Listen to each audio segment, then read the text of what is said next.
How to create Telegram channel. Hello everyone, this is Sabrina here to help you today. So without any further ado, let's get right into the video.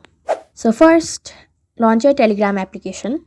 Then here in your bottom right navigation bar, you will see an option of this pen icon. Tap on it. Now on your top navigation, you will see an option of new channel. Tap on that. After that, create a channel name. Now simply enter a short description, then tap on this tick icon. Now select what your channel will be, a public channel or a private channel. Now tick it and then simply make a link for a public channel like this. You can create any link and then tap on this tick icon and here you go. Your channel is created. So that's it.